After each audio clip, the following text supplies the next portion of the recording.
आज आपण बघूयात की कोबीची भाजी कशी बनवायची। सर्वात पहिले आपण कोबी बारीक चिरून घेतलेला आहे।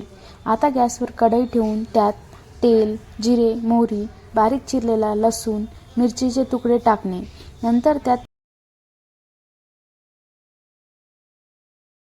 थोडीशी हळद व बारीक चिरलेली कोथिंबीर टाकून